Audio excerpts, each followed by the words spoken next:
दोस्तों वेदांता लिमिटेड की बात करें तो स्टॉक के अंदर आप देख सकते हो कि काफी बड़ी गिरावट देखने को मिली आज। इस गिरावट के पीछे सबसे बड़ी वजह क्या है उसको समझने की कोशिश करेंगे इस वीडियो के माध्यम से। वैसे वेदांता लिमिटेड की तरफ से बहुत सारी अपडेट निकल के आ रही है। एक तरफ तो इन्वेस्टर के लिए यहाँ पे कंपनी की तरफ से लेटर जारी किया गया है, न्यूज़पेपर में एडवर्टाइजमेंट दी गई है उनके डिविडेंड के लिए। जो इन्होंने अभी तक डिविडेंड क्लेम नहीं किया है, उनकी केवाईसी क्लियर नहीं है, उनके लिए वो डिविडेंड उनके हाथ से जाता हुआ दिखाई दे सकता है। और उनके जो शेयर है वो जो अभी फिजिकल रूप से वो भी जा सकते हैं। तो उसके लिए आप देखो कि क्या करना होगा, वो सारी जानकारी यहाँ पे आ रही है।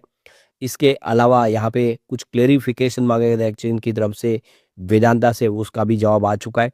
और सबसे बड़ा झटका लगा अनिल अग्रवाल को, उनके एक बेटे की जो डेथ हो गई है, बहुत बड़ी एक दुर्घटना हुई है। और आप देख सकते हो कि एक झटका लगा, उसके बाद में अनिल अग्रवाल ने पोस्ट करके अपनी आगे की रणनीति बताई है। तो यहाँ पे इन सारी बातों को समझने की कोशिश करेंगे इस वीडियो के माध्यम से। लेकिन फ्रेंड्स उससे पहले अगर आप पहली बार हमारे चैनल पे आए तो चैनल को सब्सक्राइब कर दीजिए, एक बेल आइकॉन दबा दीजिए ताकि जब भी नया वीडियो बने पहला नोटिफिकेशन आपको मिले। वीडियो पसंद आए तो लाइक से जरूर कीजिए। चलो फ्रेंड्स वीडियो स्टार्ट करते हैं। मैं हूँ आपका दोस्त एस बी दवे और हमारे अपने चैनल ऑनलाइन कमाई में आपका बहुत बहुत स्वागत है। तो सबसे पहले आज निफ्टी मेटल की बात कर ले। आज निफ्टी मेटल में भारी गिरावट थी, 11,132 के स्तर पे आज निफ्टी की क्लोजिंग थी। 392 पॉइंट की भारी गिरावट देखने को मिली, यानी 3.40% गिरा निफ्टी मेटल। तो आज पूरा मेटल सेक्टर दबाव में था प्रॉफिट बुकिंग की वजह से। पिछले दिनों की शानदार तेजी के बाद यहाँ पे प्रॉफिट बुकिंग हावी हो गया, जिसकी वजह से आज वेदांता का शेयर भी नीचे आया। तो वेदांता लिमिटेड की बात करो 602 पर क्लोजिंग देखने को मिली, जहाँ पे 3.23% की गिरावट देखने को मिली। जितनी निफ्टी मेटल में गिरावट थी उसी हिसाब से यहाँ पर भी गिरावट देखने को मिली। तो ये आप देखिए कि सुबह शुरुआत ही कमजोर हुई थी, उसके बाद में जहां से शुरुआत हुई उसके बाद स्टॉक उससे आगे बढ़ नहीं पाया। गिरावट का सिलसिला ऐसा रहा कि नीचे स्टॉक आ गया। अच्छी बात यह कि जो 595 का स्तर दिखाया था, यानी 600 का स्तर तोड़ा था, क्लोजिंग 600 के ऊपर आई है। इसका मतलब यहाँ से फिर एक बाउंस बैक की संभावना बन सकती है। आज प्योरली प्रॉफिट बुकिंग का मामला था।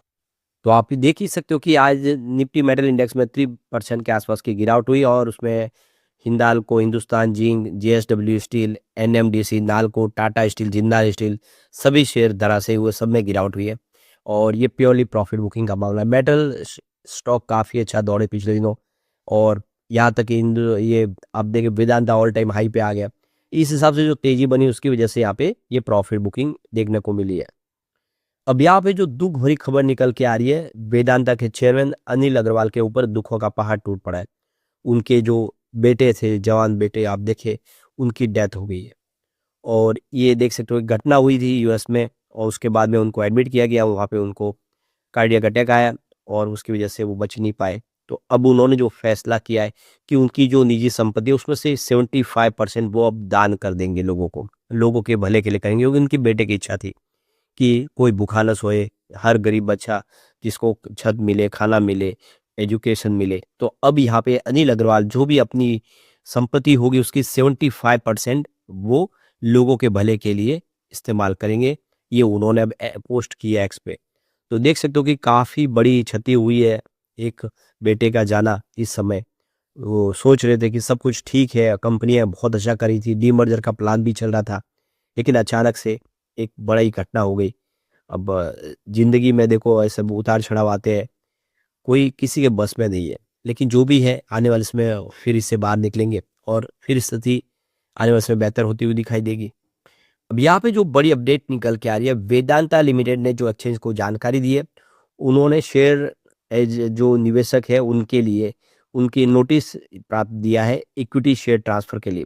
तो ये जो आपके पास जो शेयर है वो इन्वेस्टर एजुकेशन प्रोटेक्शन फंड को ट्रांसफर होंगे, अगर आपका ये जो केवाईसी है वो क्लियर नहीं है तो यहाँ पे आप देख कि जिन भी शेयर होल्डर ने अपने जो फिजिकल रूप से शेयर लिए हुए उसको डीमैट में ट्रांसफर नहीं करवाया, उनकी केवाईसी क्लियर नहीं है, उनके कुछ डॉक्यूमेंट पूरे नहीं है, जिसकी वजह से अब उनको आखिरी मौका दिया जा रहा है। डेट आ चुकी है 15 मार्च 2026। इसके पहले पहले आपको अपनी सारी फॉर्मेलिटीज क्लियर करनी होगी ताकि आपके जो शेयर है वो सुरक्षित रहे। अगर आप ऐसा नहीं करते तो वो सारे के सारे आपके जो शेयर है वो यहाँ पे IEPF जो है फंड है उसमें ट्रांसफ़र कर देंगे और फिर आपके लिए मुश्किल हो सकती है। आपका जो अनक्लेम्ड डिविडेंड है वो भी आपको नहीं मिल पाएगा, वो सारा डिविडेंड भी वहीं पर ट्रांसफ़र कर दिया जाएगा। तो यहाँ पे टोटल फॉर्मेलिटी दी गई है कि आपको क्या-क्या डॉक्यूमेंट देने हैं, किस तरह से ये काम करना है, पूरा आगे फॉर्म भी दिया हुआ है। तो आप देखो कि इनके जो शेयर ट्रांसफ़र एजेंट हैं, उनको ये सबमिट कर देना है फॉर्म, ताकि आपका जो कार्रवाई है पूरी आगे बढ़ जाए। तो यहाँ पे देखो केफिन टेक्नोलॉजी इनके शेयर ट्रांसफ़र एजेंट है और यहाँ पे उनको आपको ये सारा का सारा जो आपके डॉक्यूमेंट्स हैं, वो देने होंगे। जहाँ पे देख सकते हो कि हर तरह की आपकी बैंक से लिंक होनी चाहिए, आपके आधार कार्ड, पैन कार्ड से लिंक होनी चाहिए और भी जो डॉक्यूमेंट अभी रिक्वायरमेंट है, वो सारे डॉक्यूमेंट आपको दे देने चाहिए। तो यहाँ पे आप देखो कि फॉर्म भी दिया हुआ है जिसको आपको फिल अप करना है और फिर इस फॉर्म को सबमिट करना है केफिन टेक्नोलॉजी को। उनकी ईमेल आईडी है, उनका एड्रेस वगैरह दिया हुआ है। तो आपके पास आखिरी मौका है, ये आप देखिए 15 मार्च के पहले-पहले आपको सब कर लेना है ताकि आपके जो शेयर है सुरक्षित रहे और आपका डिविडेंड भी आपको मिले, डिविडेंड आपके हाथ से ना जाए।